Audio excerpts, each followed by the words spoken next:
Hi everyone, I'm Tatiana Derugina, a professor of finance at the University of Illinois, and this is Econ Quick Takes.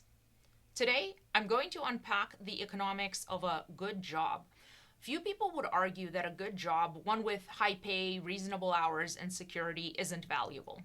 But while most people agree on what makes a job good, the debate heats up around how to ensure more people have them. Are good jobs disappearing due to globalization and greedy corporations? Or are they out there going unfilled because workers aren't trying hard enough?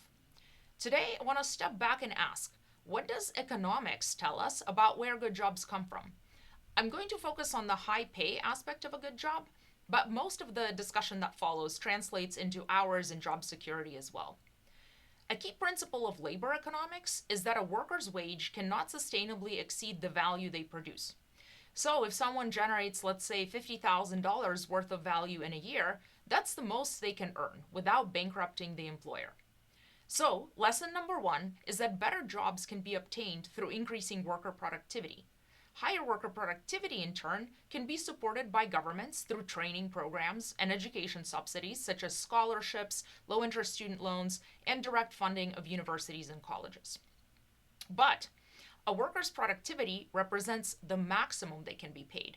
What a worker will be paid in practice is going to be determined by bargaining between an employer and a worker. So the concept of bargaining power is key here. The more bargaining power a worker has, the closer their wage will be to the maximum. Therefore, another, not mutually exclusive way to raise earnings is to increase workers' bargaining power. Now let's ask, what determines bargaining power? First, how replaceable a worker is.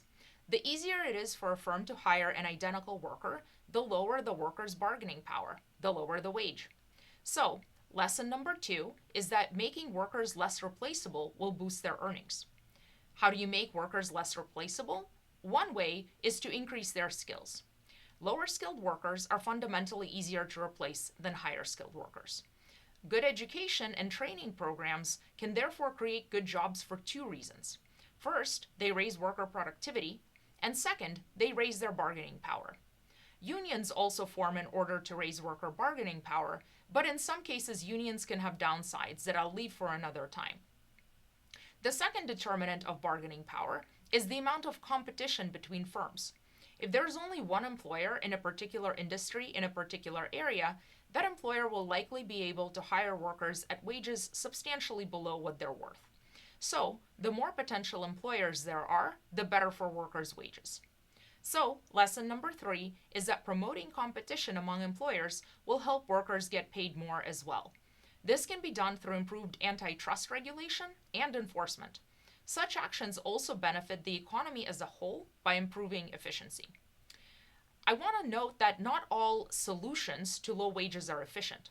For example, subsidizing a company's output might raise the price of what a worker produces, allowing for higher wages. But this requires taxpayer funding and distorts the economy. So wages go up, but only artificially. A better approach is to boost real productivity of the workers.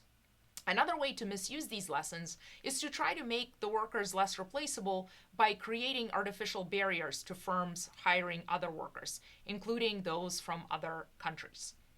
Trying to protect good jobs by opposing trade or globalization is misguided.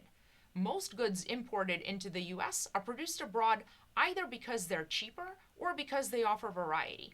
Importing goods isn't free. Transportation is expensive. So firms only do it when it makes economic sense. Trade barriers act as hidden taxes on consumers and rarely preserve high quality jobs. Assembling electronics, sewing fast fashion garments, or working in outdated manufacturing lines won't lead to a high paying or secure career. Instead of shielding low quality jobs from competition, we should help workers develop the skills to access better ones and ensure that our markets are competitive enough that employers have to pay fairly. Creating good jobs doesn't require stopping progress. It requires preparing workers for it. Thanks for watching. This has been Econ Quick Takes.